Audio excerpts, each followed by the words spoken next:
Buenas tardes, nos encontramos con el maestro Uri Márquez Mendoza. Hoy nos va a presentar un apartado de su tesis de maestría.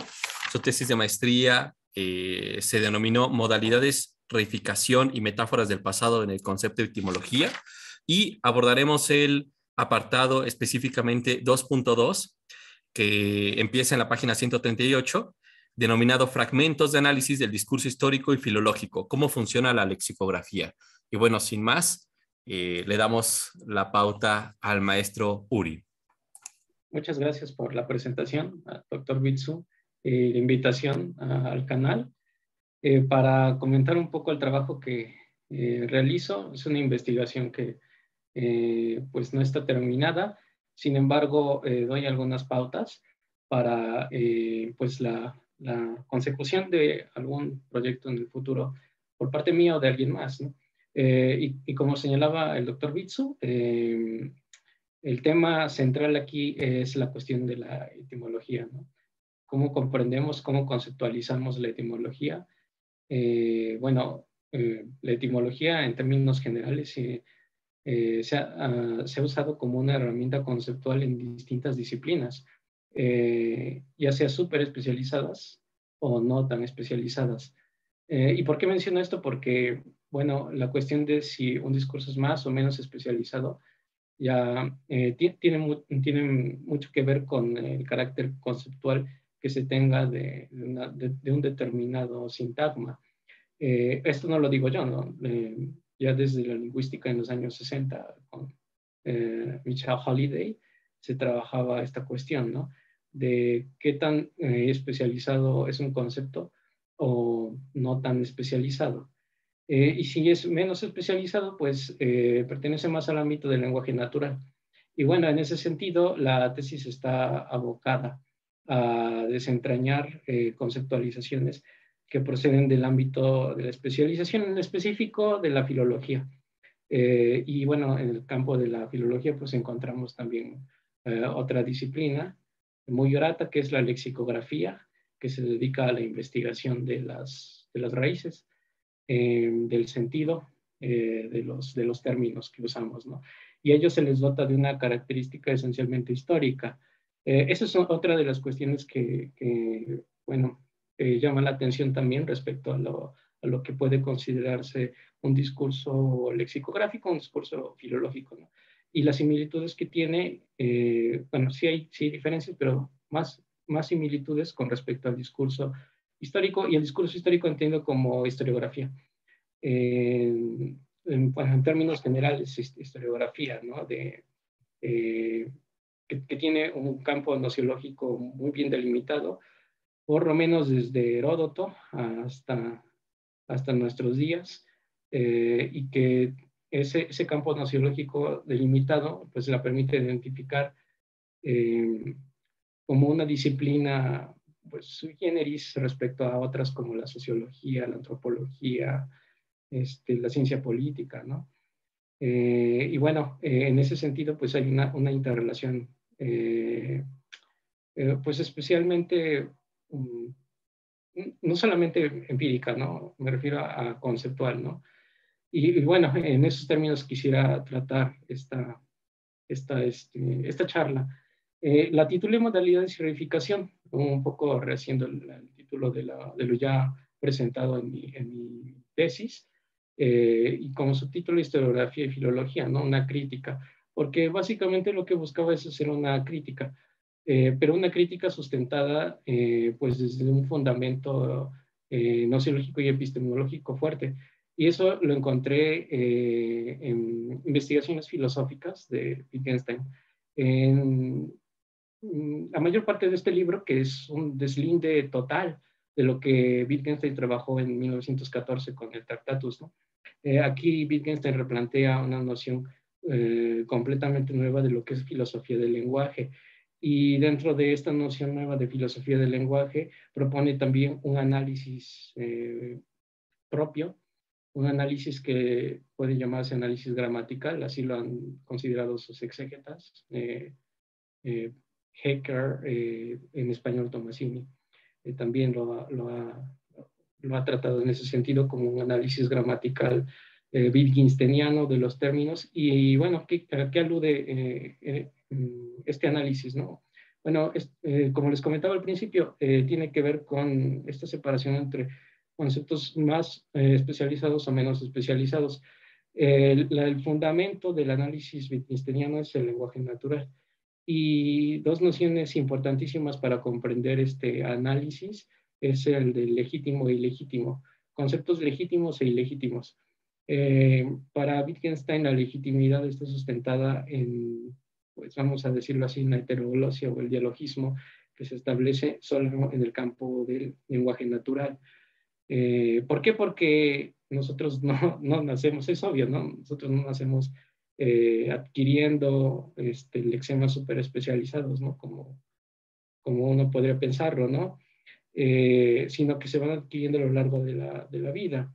Y bueno, nuestros campos referenciales respecto a la adquisición conceptual están muy bien delimitados, muy bien determinados por nociones que son complejas, pero a su vez que no diversifican tanto, digamos, su terminología.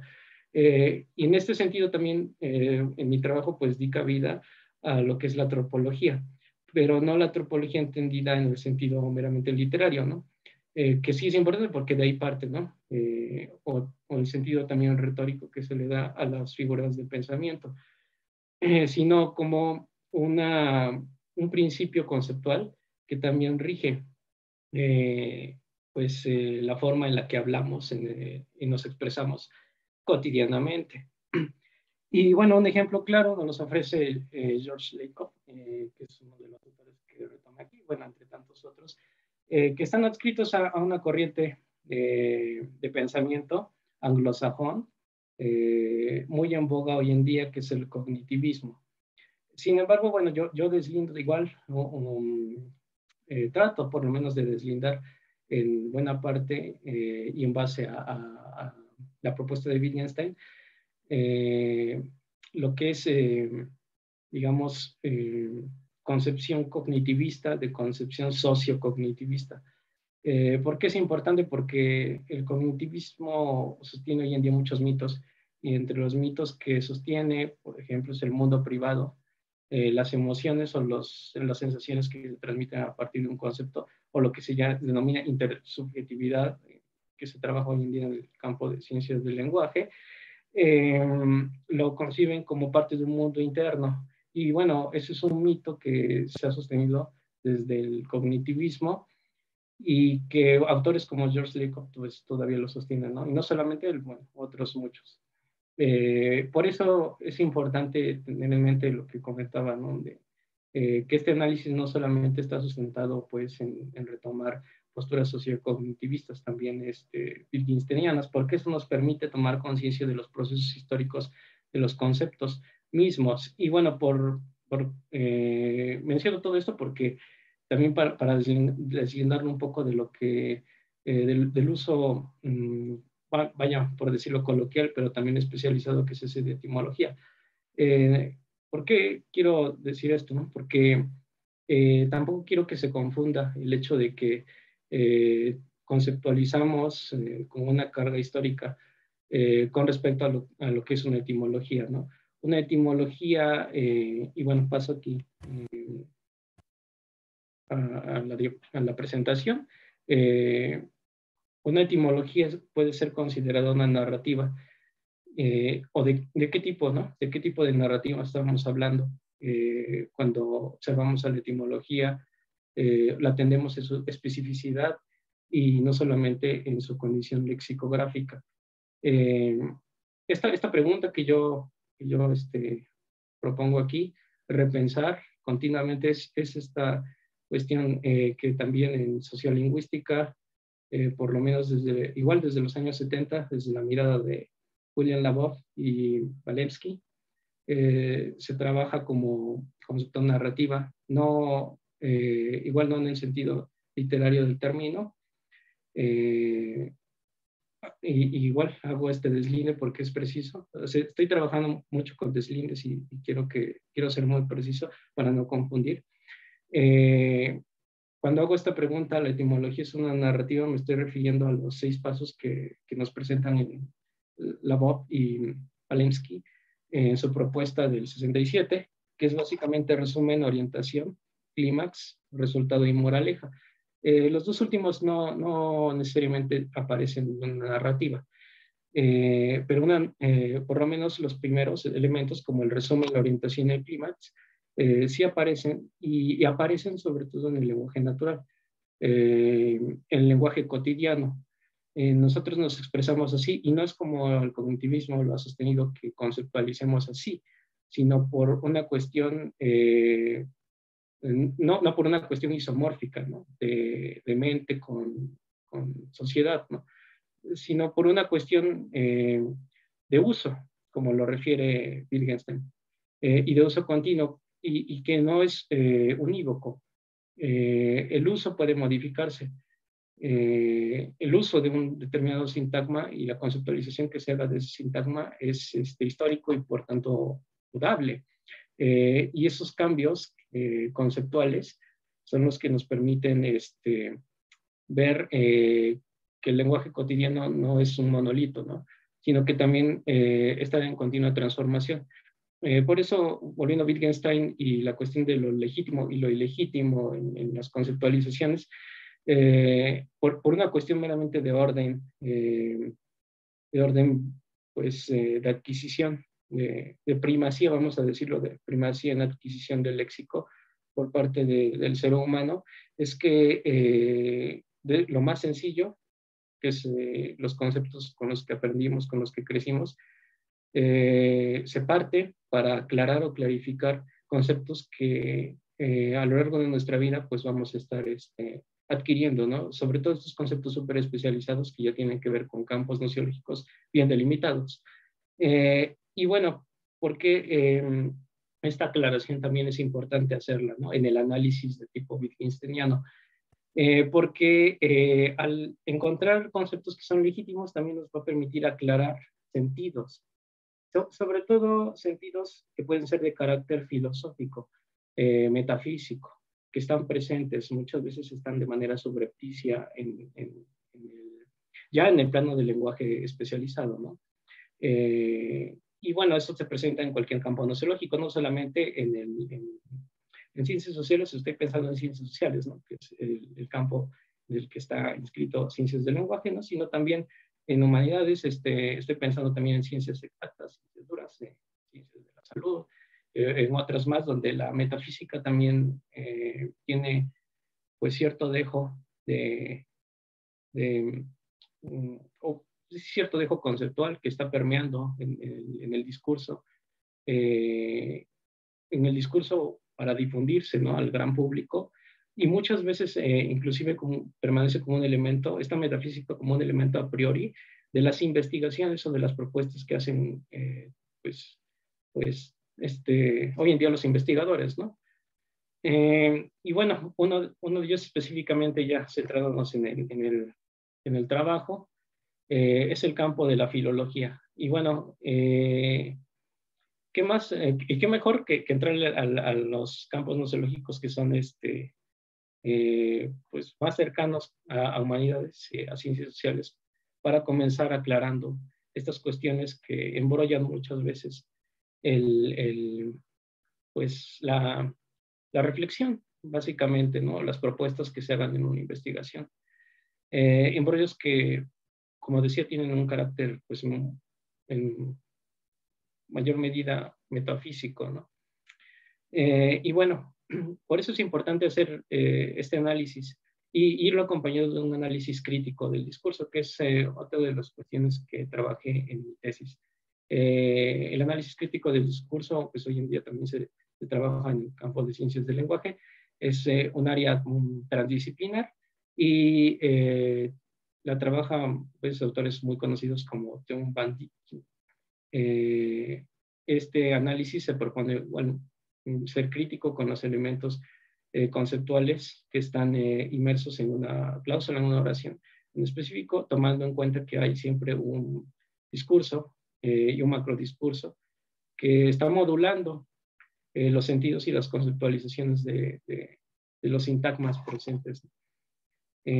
Por tanto, vemos que pues, hablar de estas cuestiones del lenguaje no es solamente deslindar lo que es súper especializado de lo que no, sino también ver la complejidad que hay en uno y otro campo, ¿no?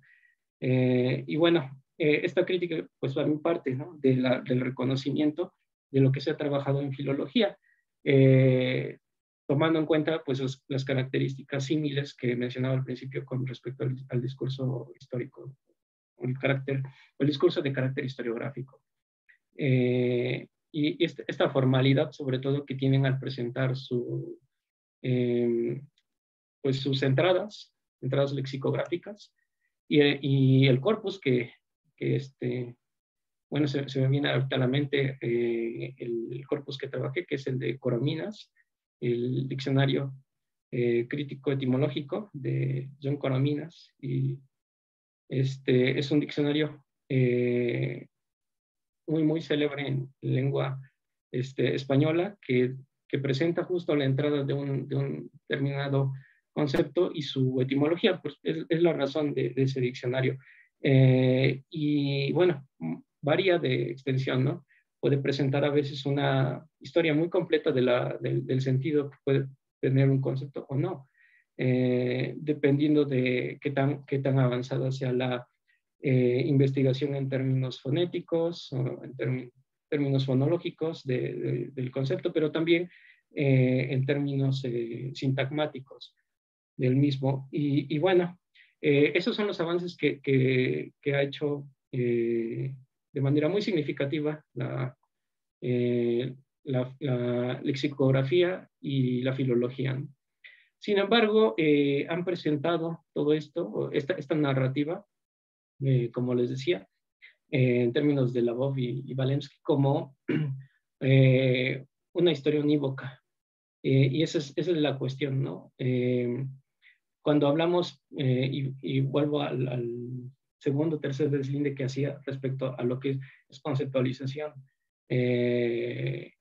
por peso histórico, o heredada a través de un proceso histórico que va cambiando, y lo que es propiamente la etimología, y lo que deja fuera, es esto, en principio, que esta narrativa, al constituirse como tal, como una narrativa que tiene un principio y un fin, deja fuera elementos pues de carácter, en primera, de complejidad social, en segunda, de complejidad, voy a usar el término un poco marxista, pero tiene que ver con ello, de infraestructura, y bueno, en parte sostiene la significación de estos elementos que están en las entradas etimológicas, ¿no?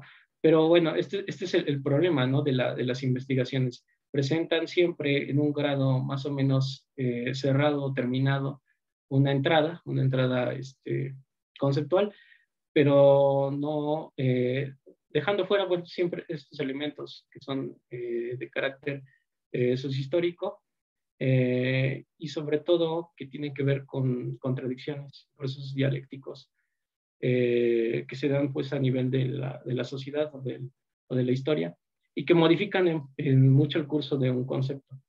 Y no es una crítica, digamos, en el sentido o en el mal sentido de decir que las entradas son falsas, ¿no? Sino al contrario, que justo porque hay una narrativa ya constituida, no se da pie a una complejidad conceptual mayor. Se dejan fuera elementos siempre contradictorios o dialécticos que están dentro del proceso de significación.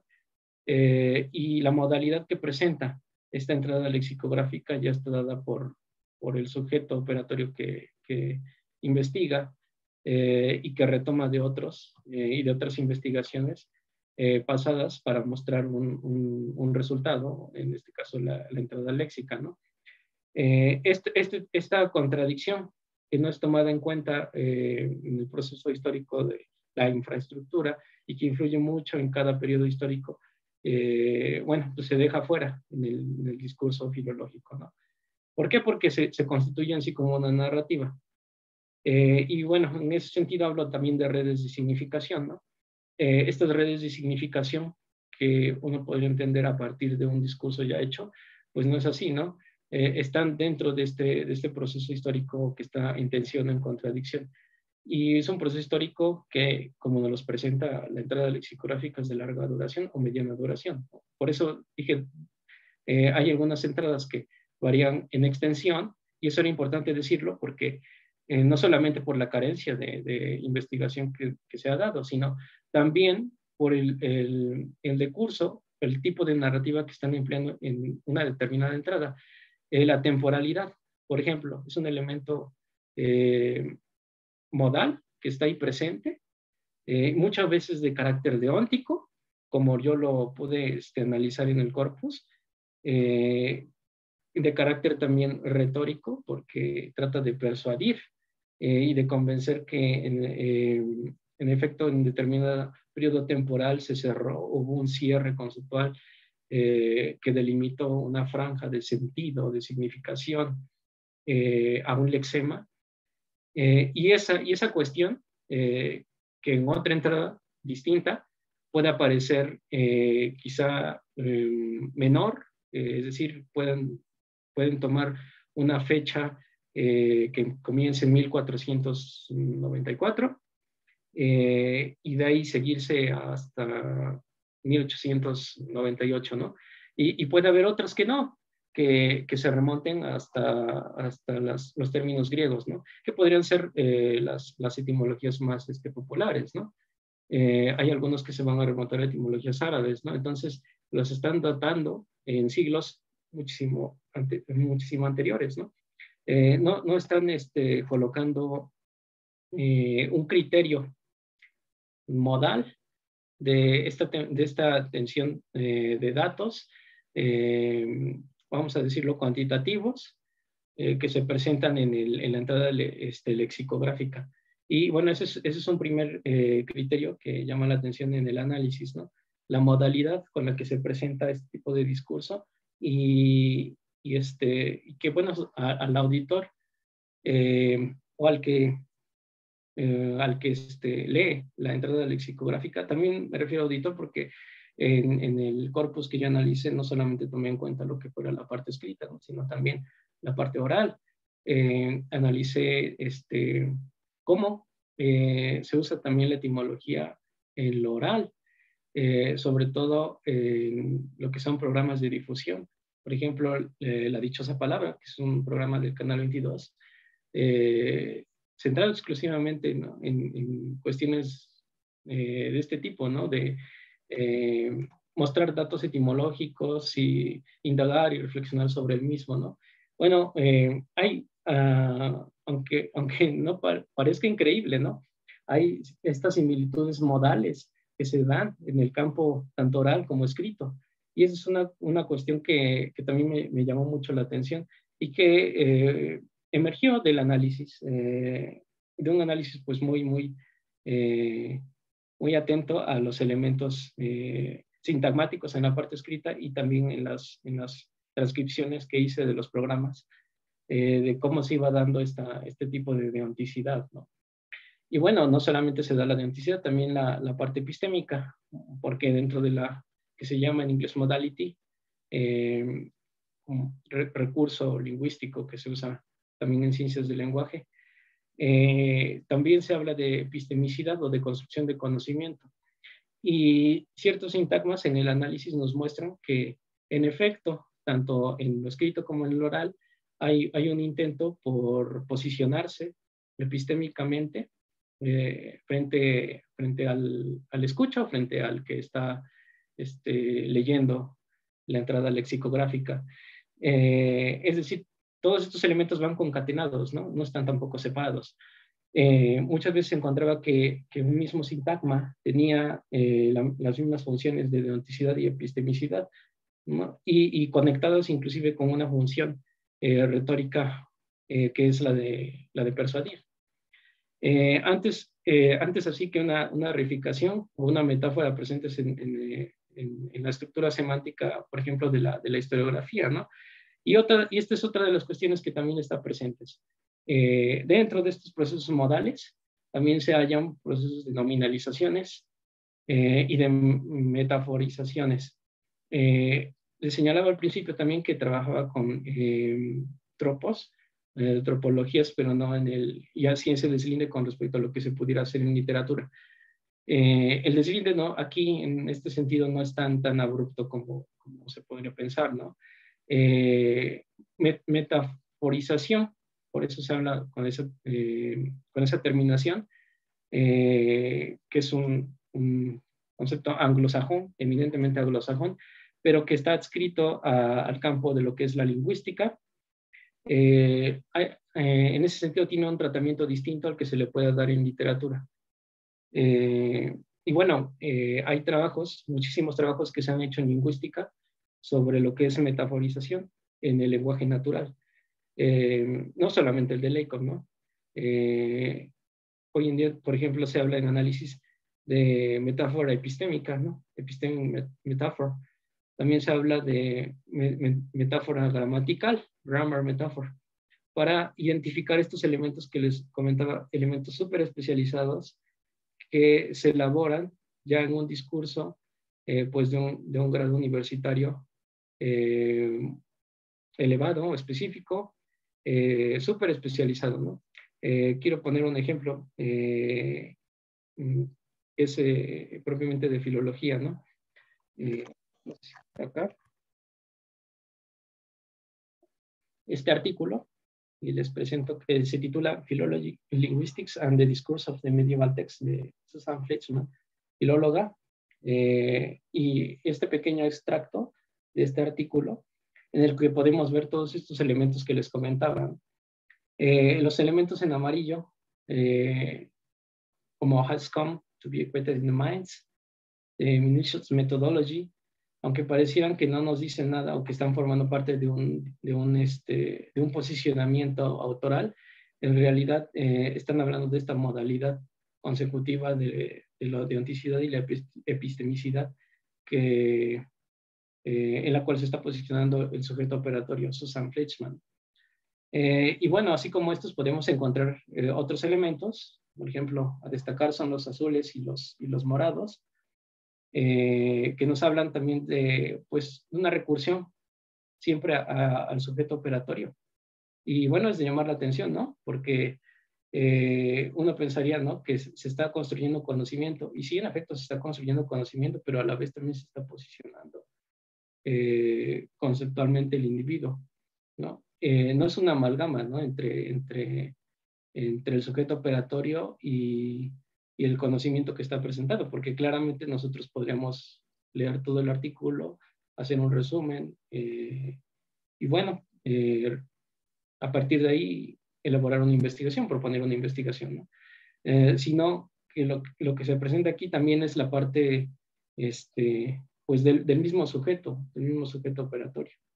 Y las partes en marrón que se pueden observar aquí, como disconnected point seeds, ¿no? O your mother, ¿no? What's mother, episteme, ¿no?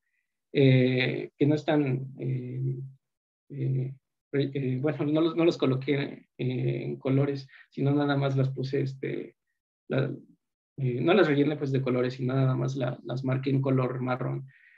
¿Por qué? Porque lo que quería aquí identificar es la reificación. Este es otro concepto interesante que trabajé en la tesis. Es una propuesta que no es nueva, pero que permite conectar o hacer un puente, un broken entre lo que es un elemento, lo que les comentaba como un elemento propio de la infraestructura, del carácter sociohistórico de la significación, con respecto al posicionamiento autoral o reflejado, sí, en las modalities, ¿no? Y bueno, ¿a qué estoy apuntando con este broken? Pues a las ideologías. La reificación y otros elementos que pude notar también que están presentes en la escritura de los filólogos es la cuestión de la ideología. Y eso, otra cuestión que no se ha trabajado mucho, sobre todo en lo que es el discurso súper especializado.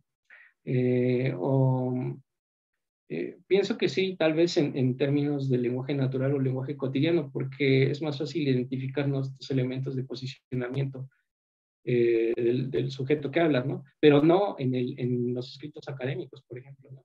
Y ahí encontramos también elementos ideológicos superpuestos, ¿no? Y estos elementos ideológicos que también tienen un carácter, pues, eh, vamos a decirlo así, en tentativa de Patrick Chavado, de figura emotiva, ¿no?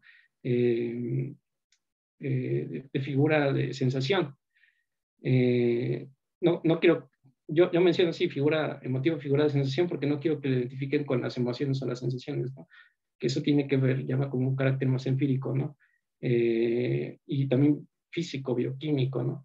Sino con el carácter meramente conceptual, de posicionarse como, como narrador. Y bueno, en este sentido está también haciendo uso la filología de estos elementos de reificación. Y bueno, pues la reificación se ha entendido en sociología, por ejemplo, como como cosificación, ¿no? Como entender que los seres vivos pueden pasar a ser objetos, ¿no? Pero la reificación, como se entiende en lógica o como se entiende en lingüística, es distinto.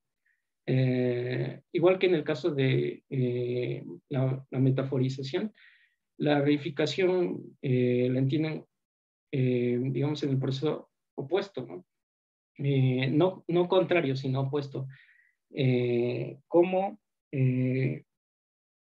pasar de lo concreto a lo abstracto y de lo abstracto a lo concreto.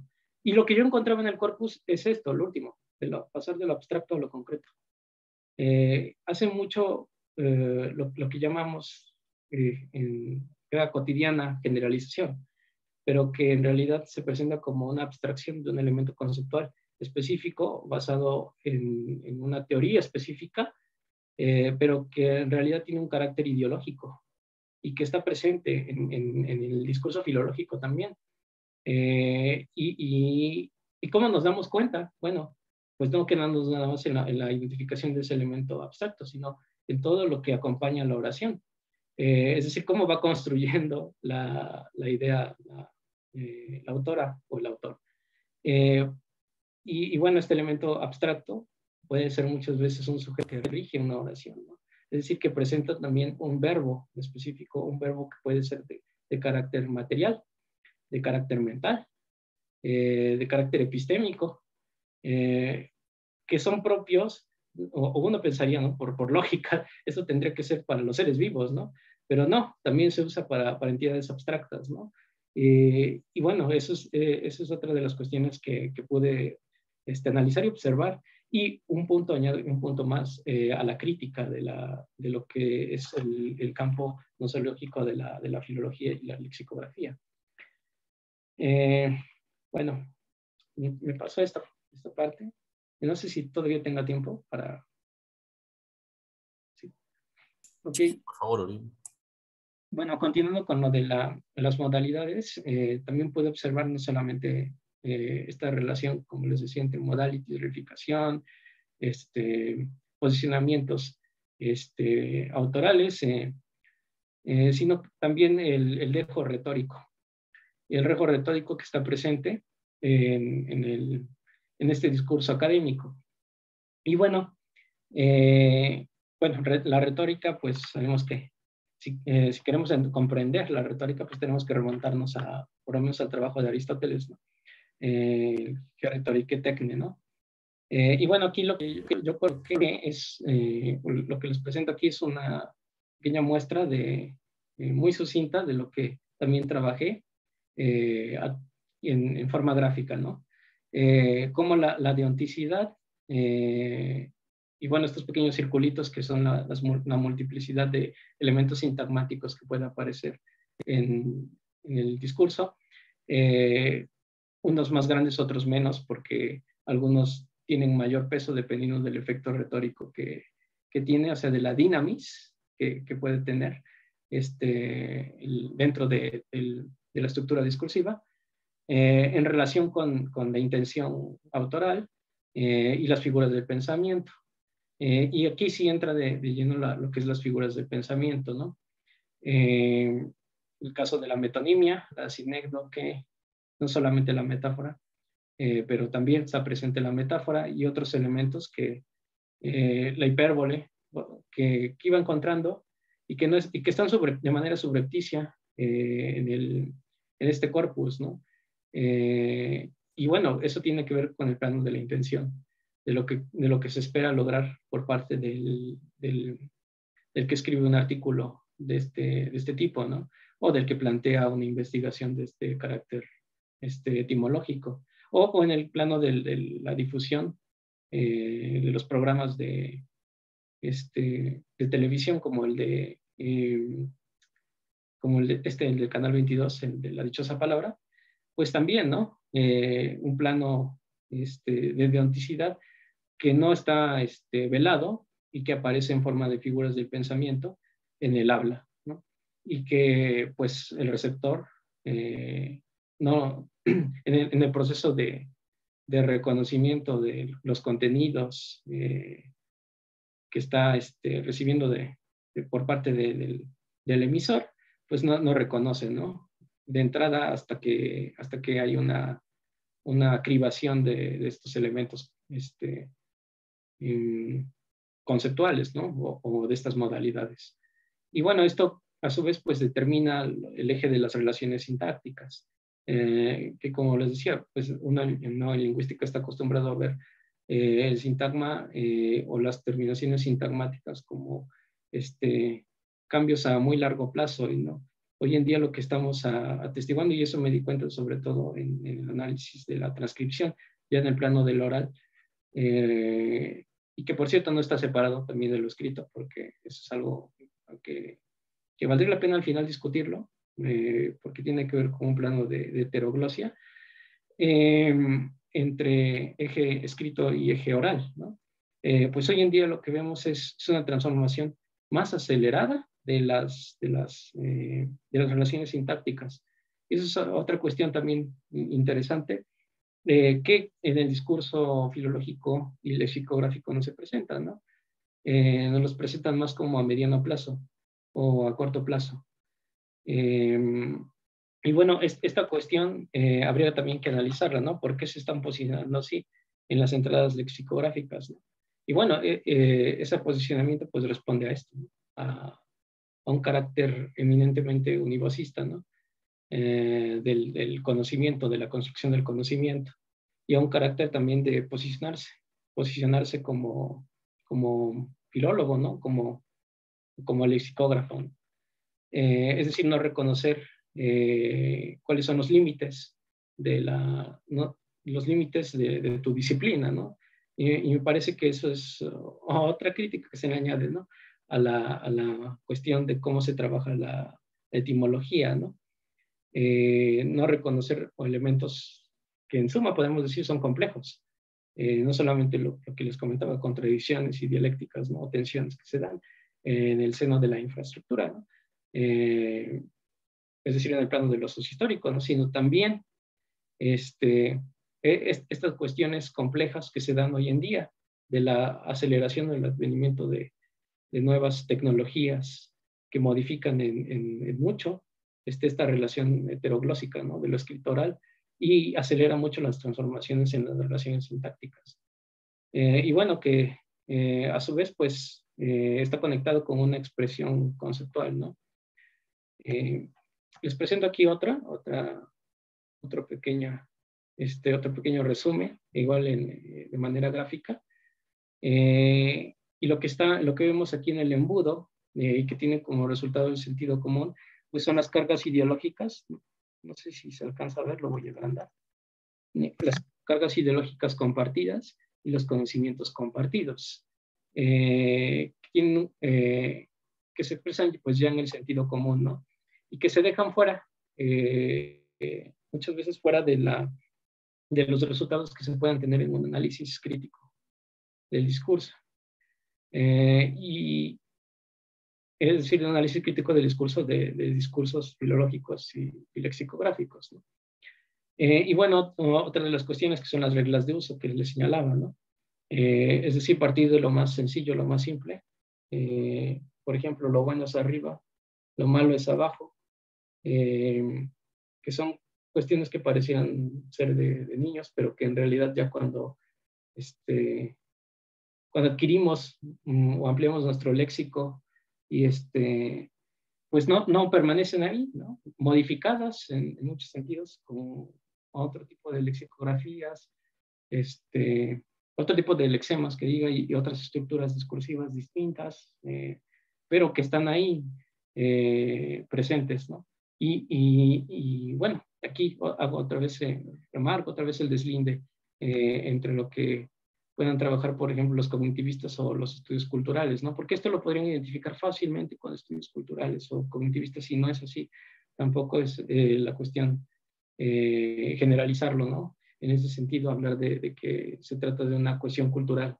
No, al contrario, ¿no? Se trata de una cuestión muy básica, ¿no? De cómo adquirimos el léxico y cómo procedemos nosotros a construir discursivamente, ¿no? Y a posicionarnos.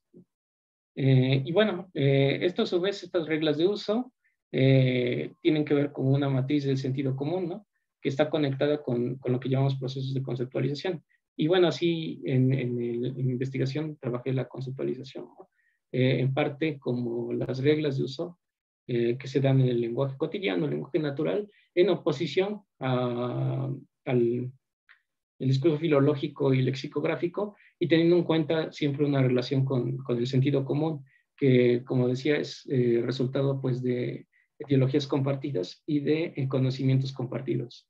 Quiero también dejar en claro que, y bueno, esta discusión, que cuando se habla, por ejemplo, de ideologías compartidas, tampoco necesariamente tiene un carácter peyorativo, ¿no? Porque el término ideología podría también prestarse a una polémica fútil, ¿no? Cuando no es así, ¿no? El término ideología es un concepto clave para comprender cómo nos posicionamos como hablantes o como investigadores, ¿no?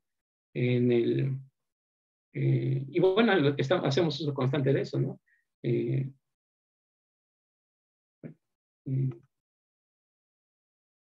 por último, quisiera hablarles pues de las metáforas que fui encontrando. Es un elemento, pues, como les decía, igual ya está muy trabajado, pero también era importante identificarlos, porque pues se superponen muchas veces a la estructura discursiva, están fincados pues en el lenguaje cotidiano, entonces sí se presentan muchas veces en el discurso especializado, y aparecen, eh, pueden aparecer como elementos reificados, o no necesariamente, o simplemente como un elemento abstracto que está ahí, y que esquematizan y modulan estas valoraciones por parte del autor o del hablante y las intenciones, ¿no? en la interacción comunicativa. Si se tiene una intención comunicativa, necesariamente se tiene una forma tropológica, no solamente metafórica, pero bueno, en el caso del discurso lexicográfico y filológico que trabajan etimologías, pues sí las tenían, ¿no? Un carácter metafórico, de lo que se llama metáfora gramatical y también metáfora epistémica, que apelan pues a la identificación y pues al convencimiento a partir de aquí como les coloqué, un framing del pasado, es decir, una conexión directa con la historiografía, ¿no? Y bueno, aquí tenemos también pues que se presentan ciertas apelaciones al pasado, ¿no? Estas apelaciones al pasado pues son o fungen como un recurso de legitimación de posturas por parte del investigador, también en la interacción, están presentes en los datos cuantitativos, en las fechas. Como les decía, no hay criterios, ¿no? Para decir por esta fecha comienzo y por esta fecha termino, ¿no? Algunos van a ser más, otros menos, ¿no? Entonces, eso nos habla mucho de estas apelaciones al pasado, ¿no? Es decir, en su intento por persuadir o por establecer una interacción y conmover al conmover en el sentido de hacerlo partícipe de la comunidad de conocimiento que está construyendo. Pues también hace uso de este recurso histórico como una modality y sobre todo con un carácter de deonticidad, cosa que también se encuentra, como lo coloco aquí, en la interacción face to face, ¿no? En el oral, ¿no? En el lenguaje natural también. También se puede encontrar en las redes sociales esta apelación al pasado o las disputas ideológicas también. Y bueno, tenemos también que esta metáfora del pasado es, en el pasado aquí vemos también que comparten un cierto dejo de reificación, porque es una estructura que no está clara, pero que permanece en los investigadores que trabajan en etimología. No está clara como sería el caso, por ejemplo, del concepto todo, ¿no? En filosofía. Igual se valen de esto, ¿no? Del pasado, pero reificado, ¿no? Entonces le atribuyen pues una serie de, no directamente al término, pero sí aparece ya dentro de la estructura discursiva con otro tipo de lexemas abstractos y que aluden a esta apelación al pasado, como un intento también de posicionarse y pues de mostrar que los elementos analizados, investigados, están cerrados, ¿no? Narrativamente. Y bueno, eso es un elemento, ¿no? Un elemento que se está retroalimentando todo el tiempo entre pasado e historia y que subyace en todo discurso filológico y lexicográfico. Es decir, la historia está presente, pero no está clarificada conceptualmente, ¿no? Por parte de los investigadores de este fenómeno de la etimología, ¿no? Y bueno, pues ahí tenemos, por ejemplo, el caso de autores como José Antonio Millán, ¿no? Amparo Tuzán Valls, María Victoria Escandel, ¿no? Ellos le dominan a esta metáfora ya en pragmática, es una rama de los estudios del lenguaje, la denominan fossil word, ¿no? O fosilización semántica. Y bueno, finalmente alude a lo mismo, ¿no? Porque si equiparamos fosilización semántica a esta metáfora del pasado pues nos encontramos con lo mismo, ¿no? Un proceso de reificación que está como un elemento a priori de la elaboración discursiva o de los elementos discursivos que se presentan, ¿no? En un artículo o en una tesis. Y bueno, el discurso filológico pues es una de estas caras del lenguaje histórico, pero que no está explicitado. Y esa es la diferencia, ¿no? No es un discurso historiográfico y sin embargo se vale de él a partir de modalities, de reificaciones y de elementos antropológicos para posicionarse, ¿no? Entonces ahí vemos, ya juntando todas las críticas, o reuniendo todas estas críticas, pues que el discurso no es completamente objetivo, ¿no? Y esa es la crítica central, o que se podría obtener, ¿no? De estos análisis. Y que aparte de que no es objetivo, pues se trata de un discurso que es referencial, en términos narrativos, está poniendo un punto y aparte en el proceso histórico, lo cual no es así, pero se presenta así porque es una narrativa en específico, con estos elementos que les comentaban, de resumen, orientación, clímax y muchas veces resolución. Y que es unívoco, ¿no? Y bueno, esto último de lo unívoco, que es un término de hermenéutica, daría mucho para reflexionar, porque sobre todo poniendo atención con los elementos ideológicos, ya que elementos ideológicos compartidos por parte no solamente de un investigador que escribe un artículo o una tesis o un libro, ¿no? De carácter etimológico, ¿no? O alguien que está difundiendo, como es el caso de la dichosa palabra, ¿no? Sino de la comunidad que está compartiendo ideológicamente estos esquemas conceptuales, estos tropos, estas reificaciones y estas modalities. y es una univocidad interpretativa que aparentemente cierra el campo de saber, pero no lo está haciendo, ¿no? No lo está haciendo porque pues vemos que no es así, ¿no? Las tensiones que se dan a nivel de lo real, de lo concreto, nos están indicando que hay elementos que se dejan fuera de la investigación, ¿no? Aún en el carácter, aún en el carácter lexicográfico, ¿no? Y bueno, sería todo. Por mi parte sería todo. Perfecto, estimado Uri. Pues ¿Y hay sí, dudas?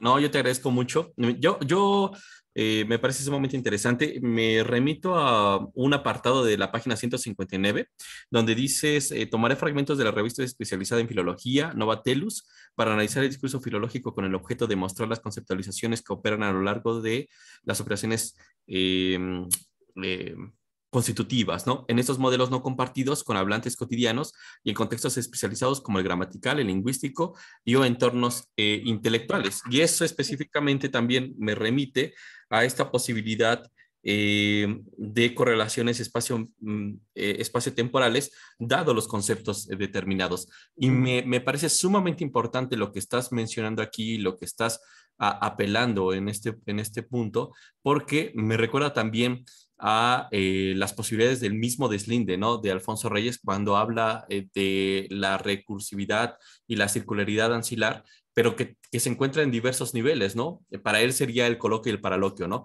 El paraloquio como esta supraespecialización de un cierre categorial específico, dado los conceptos, pero que se mantiene en esa circularidad ancilar, ¿no? Entonces, pues nada, te felicito por tu trabajo. Maestro Uri. Y bueno, si tú quieres cerrar con algo, pues te dejo aquí abierto la pauta para que desarrolles o si quieres finalizar la sesión, bueno, también la podemos hacer así. Sí, bueno, solamente para comentar este aspecto de la circularidad entre coloquium y paraloquium, ¿no? Me parece que, y bueno, me remito a lo que expuse hace rato, ¿no? Eh, no se debe dejar fuera los elementos contradictorios y dialécticos que se dan en un proceso histórico.